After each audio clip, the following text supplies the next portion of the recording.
It was a rough night for the Buffalo Bills in their second preseason matchup, and honestly, it wasn't just a bad game. It was a total collapse on both sides of the ball. Losing 38-0 to the Chicago Bears wasn't simply a case of not executing.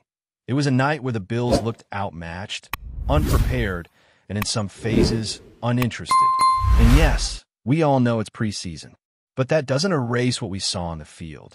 It was ugly, it was disjointed, and for a team with playoff expectations, it's the kind of performance that makes you stop and reassess some things. Now, there's context, of course. The Bears approached this game with energy and intention. This was Caleb Williams' first live NFL action in front of the home fans. It was Sunday Night Football in Chicago. The starters were on the field, and they came in to make a statement. And they did exactly that. For Buffalo, this game didn't carry the same weight.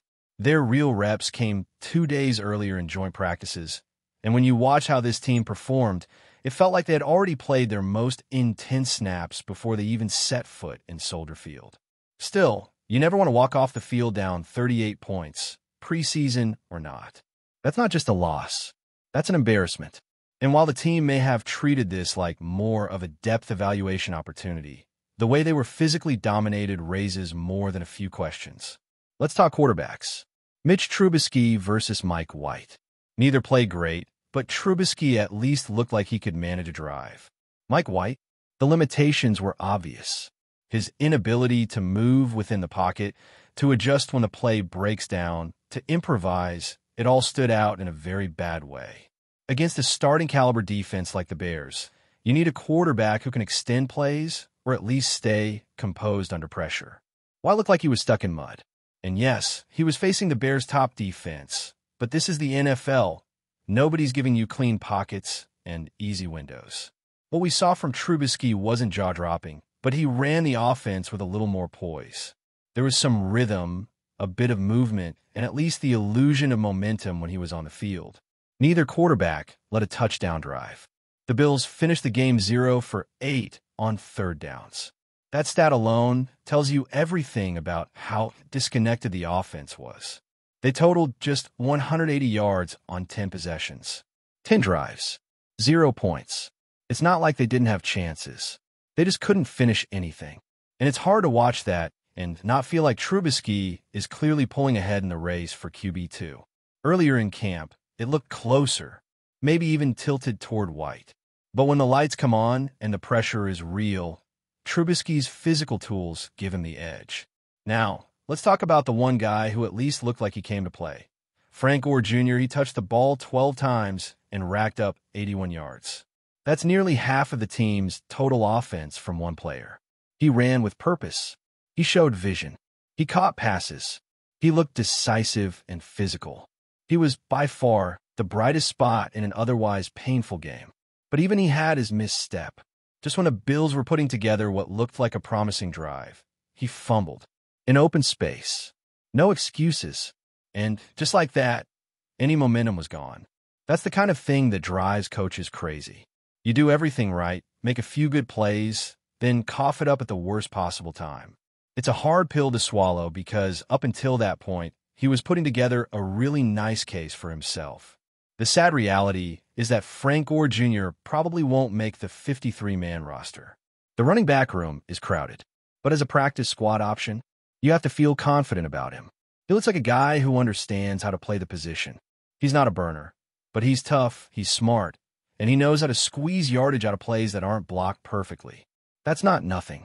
Switching to the receivers now, the name that continues to pop is Tyrell Shavers. He's had a strong camp and backed it up again with another solid showing. His ability to get separation deep, his body control on the boundary, and his physical presence at the catch point all stand out.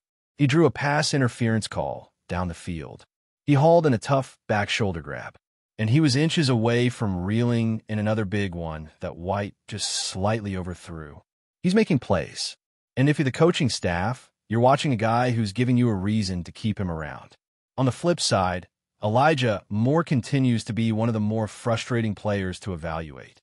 You look at the traits, the quickness, the route running, the shiftiness, and you think, okay, this guy can help. But then you watch him actually play, and it's just not clicking. He had 2 drops. He made a poor decision on a run after catch by not reading a block correctly, turning what should have been a solid gain into a lost opportunity.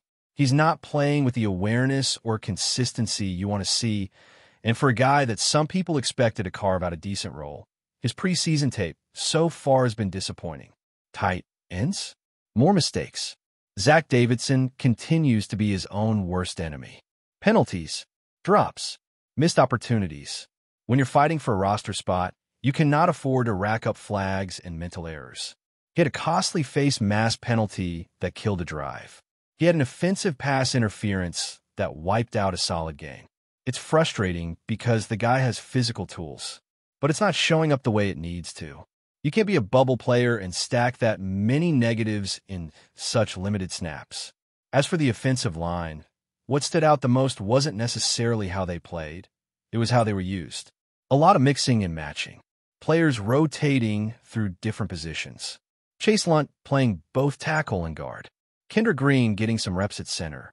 It looked like the Bills were trying to see how versatile their backups could be, and part of that is because several other depth guys haven't been available. Van Pran, Grail, Alec Anderson. They're all missing time, and that creates a ripple effect where others are forced to adapt on the fly. That could be a good thing in terms of development, but it also makes it hard to evaluate consistency. Continuity matters on the offensive line. When you're asking guys to jump between positions week to week, it's tough to get a real read on how game-ready they are. And that's concerning, especially if injuries hit during the season. This group needs to get healthier and more settled in the next couple of weeks, or the depth is going to remain a question mark. Defensively, where do you even start? The Bears did whatever they wanted. They racked up over 500 yards of offense, converted 9 of 16 third downs, on the time of possession, and the Bills just didn't look like they had an answer. The defensive front, which flashed some juice last week, was mostly silent. Landon Jackson and Javon Solomon didn't make an impact. And when they did show up, it was for the wrong reasons. Jackson with a roughing the passer. Solomon jumping offsides.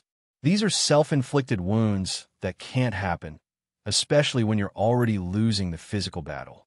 There's been some quiet buzz about Shaq Thompson, and honestly, it makes sense. A veteran who knows the system, who can play both linebacker spots, who's worn the green dot. It might be time to see if there's something left in that tank, because the Bills don't have a whole lot of reliable depth there right now. Cornerback play? Underwhelming, to put mildly. The Bears threw for over 350 yards. It wasn't all on the corners, but they didn't help. Dane Jackson struggled. The group as a whole just didn't look locked in. That said, when the pass rush is invisible and the safeties are a step late, it's hard to judge cornerbacks too harshly. Still, no one stood out in a positive way. And the safeties? Another mixed bag. Cole Bishop got back on the field, and it was a shaky return. He had one solid open field tackle, but he also missed one and got twisted in man coverage for a touchdown. The guy hasn't had much prep time, and it shows. He's behind. There's still hope, but the margin for error is getting smaller by the week. Damar Hamlin? He's just not someone you want playing extended snaps. And that's not a knock. It's just the truth. He's a depth piece, and the Bills need their plan A and plan B to be better. If there was one player on defense who popped in a good way, it was Jordan Hancock. Physical, active, made plays in the run game, showed some versatility. Then he got banged up because, of course, it's been that kind of preseason. Injuries, inconsistency, and not enough clear answers. Special teams? Brad Robbins did his job. A couple of booming punts with great net yardage. No complaints there. The kicking game, though, had its hiccup. Caden Davis missed a long field goal, but it was 56 yards, and he came in cold. You'd love for him to hit it, but it's understandable. His kickoff, on the other hand, was excellent. Dropped it right in the zone, forced a return, and the coverage unit pinned the Bears deep. That's textbook. The return game featured a few names: KJ Hamler, Brandon Codrington, Elijah Moore. And the most notable takeaway might be Moore getting a rep. If he can carve out a role as a returner, that helps his roster chances, especially with how little he's shown as a receiver so far. As the dust settled from that brutal shutout loss, the reality facing the Buffalo Bills is this. Yes, it's only preseason, but that doesn't mean the warning signs can be ignored. When you get blown out 38-0, even in August, you can't just brush it off as meaningless. That kind of loss deserves to be dissected, and it reveals more than just the scoreboard. It exposes depth concerns, player inconsistencies, and in some cases, it challenges the roster assumptions we thought were safe coming into training camp. There's nothing overdramatic about sounding the alarm when the team that's supposedly competing for a playoff spot can't manage a single score, a single third down conversion, or even a hint of control in any phase of the game. Now, let's go back to what the Bears brought into this game. They had the number 1 overall pick under center, their starters suited up, and they came to win in front of a primetime crowd. The level of urgency and intensity they brought was exactly what you'd expect from a team wanting to prove something under the lights. Buffalo, on the other hand, rotated backups and fringe roster guys for most of the night, which sounds logical on paper, until you realize those are the same players you're counting on for depth once the real bullets start flying in September. It's easy to dismiss a poor preseason showing when the stars are sitting, but when your 2s and 3s are getting outclassed this badly, it's a red flag that goes beyond who was or wasn't on the field. This loss wasn't about schemes or play calling. There was no real game plan, no tailored offense or specific defensive alignment aimed at neutralizing Chicago. This was about execution, man-to-man matchups, and individual responsibility. And too many Bills players failed those tests. That's what makes this game so frustrating for fans. It's not just that they lost, it's how they lost. Sloppy, flat, and overwhelmed. Take the defensive line again. These are players fighting for rotational spots, many of them already in the conversation for real roles. And yet, in a game where they were supposed to flash against the Bears' offensive line depth, they got pushed around. Landon Jackson, a guy that's been mentioned all camp for his potential, gave up a roughing the passer call that wiped out what should have been a defensive win. Javon Solomon jumps off sides on a key third down, handing the Bears a manageable 3rd and 5. That's not just bad luck. That's lack of discipline. That's mental lapses that can't happen if you're serious about earning a spot in the defensive rotation. The worst part? You didn't even feel those guys on the field. It's not like they made huge plays in between the mistakes. They were quiet, invisible. And in this league, if you're not seen, you're not staying. Even the guys who had moments, like Dwayne Carter, ended up having them taken away. His pressure created what should have been a scoop-and-score touchdown, but the play was called back. That's the theme of the night. Even when something went right, it found a way to go wrong. And while the tape might reveal some flashes here and there, the live impression was that the defensive line was a step slow all night. You can't give up over 500 yards of offense and pretend like the front did its job. Behind them, the linebacker group showed just how thin the Bills are once you move past the starters. Joe Andre has heart. No one questions that. He plays hard, he hits with force, and he's strong in run support.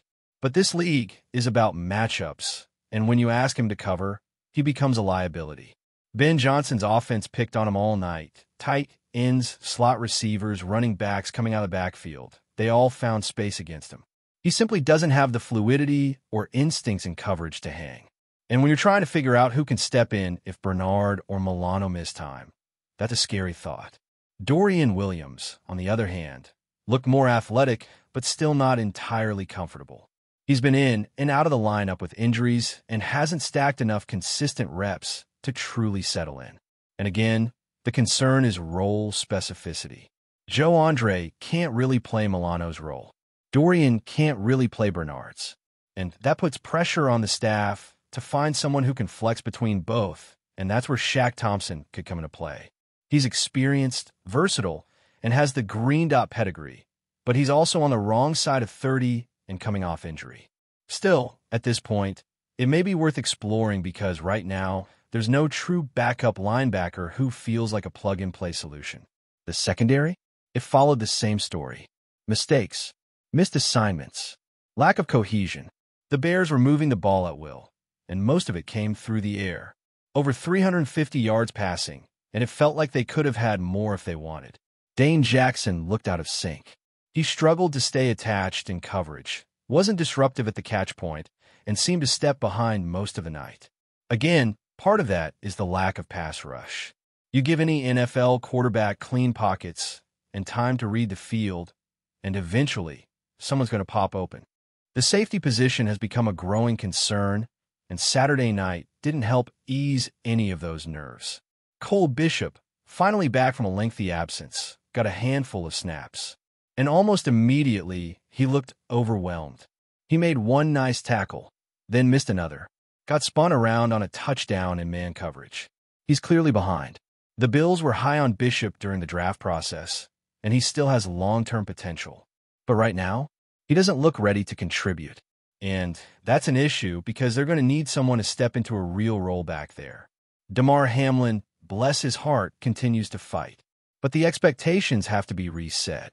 He's a depth piece, a reserve. He's not your long-term starter, and the more he's on the field, the more exposed the secondary becomes. The bigger concern is that the guys meant to replace him haven't done enough. Mike Edwards hasn't flashed. Derek Forrest has been a non-factor.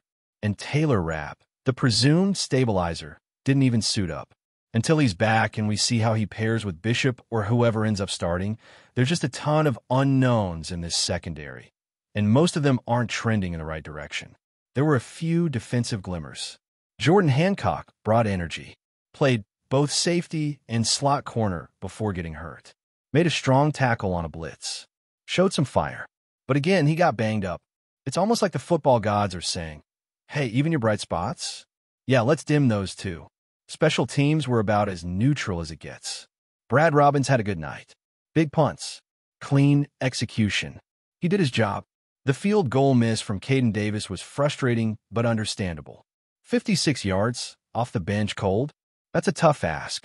He crushed the opening kickoff, though, pinning the Bears inside their own 5. That's the kind of thing that helps you win the hidden yardage battle. If the defense could do anything with it, which they didn't. In the return game, it was good to see Elijah Moore get a look. If he can carve out a role there, it boosts his roster value, because let's be honest, he's not making waves on offense. KJ Hamler and Brandon Codrington also got chances, but the most interesting part was that Codrington handled all the punt returns. Every single one. That might be a sign the job is his to lose. You'd expect other guys to at least rotate in if there were true competition, but this looked like the coaching staff giving him a serious audition. And he handled it well. So where does that leave the Buffalo Bills heading into the final week of the preseason? Honestly, in a weird spot. It's not time to panic, but it is time to wake up. Because this wasn't just a team going through the motions.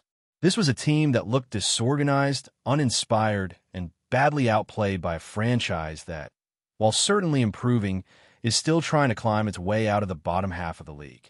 It doesn't matter how many starters sat. You still expect a baseline of competence.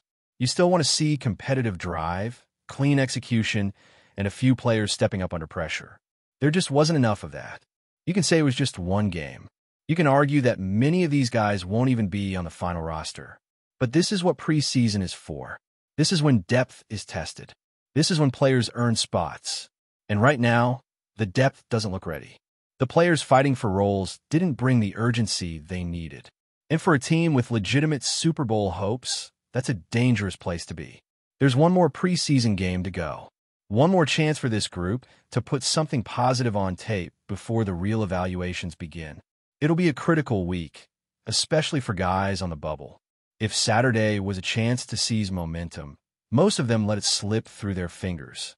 Whether it's backup quarterbacks, reserve linebackers, or fringe offensive linemen, these players now face an uphill climb to prove they belong. The coaching staff will preach patience. They'll review the film, make adjustments, and talk about the bigger picture. And that's fair. Preseason isn't about wins and losses. It's about evaluation. But the evaluation from this game? It's sobering. It shows how quickly things can unravel, how important depth truly is, and how far some of these players still have to go if they want to contribute when it counts. Before we dive back in, make sure to hit that subscribe button and give this video a thumbs up. Your support helps us keep delivering the latest Buffalo Bills updates straight to your screen. And hey, don't hold back. Let us know your thoughts on today's news down in the comments. Whispers have been circulating across the NFL community for days, but the news finally broke with the subtlety of a thunderclap. Jalen Hurts has officially signed a new deal, sending shockwaves through the league and throwing the Philadelphia Eagles into an unexpected state of uncertainty. Insiders suggest that the negotiations were intense, stretching over multiple weeks, with every detail scrutinized to ensure maximum benefit for the young quarterback whose star has been steadily rising. While Philadelphia fans are left grappling with the reality of losing a pivotal piece of their offensive puzzle, the Bills camp reportedly erupted in celebration, hinting at a strategic maneuver that could redefine the balance of power in the AFC. Rumors from anonymous sources close to the situation describe locker rooms buzzing with speculation, rival executives exchanging thinly veiled comments, and social media platforms exploding with both excitement and incredulity. Analysts have begun dissecting the potential ramifications on team dynamics, roster adjustments, and the broader league landscape, as the domino effect of this signing could extend far beyond the immediate parties involved. Conversations in sports bars, online forums, and even inside team facilities suggest that this transaction is being viewed as more than just a typical free agent signing. It is being framed as a potential catalyst for a dramatic shift in NFL power structures, with both teams poised to feel its reverberations for seasons to come. The Eagles, known for their resilience and storied history, now face an uncharted scenario in which their offensive identity must be reconstructed almost from scratch. Sources close to the team indicate a palpable sense of urgency among coaching staff, who are reportedly evaluating backup quarterbacks, scouting trade possibilities, and reimagining offensive schemes that can compensate for the absence of Hurts' unique dual-threat capabilities. According to insider chatter, locker room morale has been mixed, with some veterans expressing confidence in the team's adaptability, while others are quietly concerned about the long-term implications of losing a franchise quarterback. Sports commentators and analysts have weighed in with a mixture of skepticism and intrigue, debating whether the Eagles can maintain their competitive edge or if this marks the beginning of a transitional phase that may see them rebuilding around new stars. Meanwhile, whispers around the league suggest that rival teams are seizing the moment to recalibrate strategies, adjusting defensive plans and roster moves in anticipation of facing a Philadelphia squad without its previously dominant offensive engine. Rumors even extend to potential secret negotiations for mid-season acquisitions or draft day gambles that could offset the immediate loss, making the Eagles' next steps a high-stakes chess game with unpredictable outcomes. The atmosphere surrounding the franchise has become a heady mix of speculation, strategy, and cautious optimism, with every move now scrutinized under the lens of whether it can fill the void left by Hurts' departure, highlighting how a single transaction can send ripples throughout an entire organization and beyond, impacting not only games but the psychology of both players and fans alike. Meanwhile, in Buffalo, the mood is nothing short of euphoric, as the Bills reportedly embrace Hurts' arrival with celebrations behind closed doors that reflect the potential seismic shift this acquisition represents. Sources claim that team executives have been plotting for months to position themselves favorably for a signing of this magnitude, quietly maneuvering salary caps, draft picks, and personnel decisions to make the move possible. Insider accounts suggest that the locker room has transformed into a hive of anticipation, with players exchanging high-energy conjectures about how Hurts' dynamic playing style could mesh with existing offensive weapons, creating a potent combination that might challenge defensive coordinators across the league. Analysts on sports networks have begun theorizing about the tactical advantages this could provide Buffalo, emphasizing Hurts' dual-threat ability, leadership qualities, and proven consistency under pressure as key factors that could propel the team into contention for titles. Rumors circulating on social media further amplify the excitement, with fans speculating on jersey sales, starting lineups, and even playbook adaptations to maximize the quarterback's strengths. Beyond the hype, some insiders quietly note that the real test will be integrating Hurts' style into the Bills' established system, balancing innovation with stability to avoid disrupting chemistry while still leveraging his unique talents. The combination of celebratory energy and calculated planning creates a heady atmosphere in Buffalo, where the acquisition is being treated not only as a coup in terms of talent, but as a symbolic statement of intent. The Bills are sending a clear message that they intend to compete at the highest level and that their strategy includes bold, decisive moves that could redefine the landscape of the league for years to come. Speculation has also engulfed the media, with sports journalists and commentators seizing every opportunity to interpret, analyze, and sometimes exaggerate the potential consequences of Hurts' signing. Insider whispers suggest that headlines are being drafted at a furious pace, some painting a narrative of a struggling Eagles franchise scrambling to recover, while others celebrate Buffalo's newfound advantage with almost cinematic flair. Talk shows have reportedly dedicated entire segments to hypothetical scenarios, ranging from playoff matchups to division dominance, fueled by insider tidbits that leak from unnamed sources claiming insight into front office deliberations. Rumor mills indicate that betting markets have reacted sharply, with odds makers recalibrating win projections, championship probabilities, and individual player accolades based on the seismic implications of Hurts' move. Meanwhile, fan forums and social media threads overflow with speculative what-ifs, meme creations, and heated debates about strategy, loyalty, and potential future trades triggered by this high-profile acquisition. Even analysts within the league have reportedly started revising their season outlooks, acknowledging that the ripple effects of Hurts' transition could reshape draft plans, alter team-building philosophies, and influence managerial decisions well beyond the immediate scope of the 2025 season. The media frenzy surrounding the signing has become a spectacle in its own right, blending genuine analysis, conjecture, and entertainment, creating an environment in which every passing rumor is amplified, every unofficial statement scrutinized, and every speculative scenario eagerly consumed by fans, insiders, and casual observers alike, highlighting how a single high-profile move can dominate the sports news cycle in ways that extend far beyond the field of play. Adding further intrigue, rumors indicate that the move may trigger a wave of secondary transactions across the league as teams react to the sudden imbalance created by Hurts' relocation. Sources hint at possible trades, surprise free agent signings, and draft day maneuverings designed to counter or capitalize on the new dynamics introduced by the quarterback's shift. Meanwhile, murmurs from the Bills camp suggest that Hurts' integration is being handled meticulously, with practice schedules, team meetings, and even mental conditioning programs tailored to ensure a smooth transition that maximizes performance while maintaining locker room harmony. Analysts speculate that this flurry of activity could create a domino effect, pushing teams across both conferences into rapid adaptation, forcing executives to make quicker, more aggressive decisions to avoid falling behind in the strategic race. Fan speculation has reportedly reached fever pitch, with debates ranging from potential MVP races to playoff projections, fueled by every insider hint, leaked strategy note, and unofficial statement.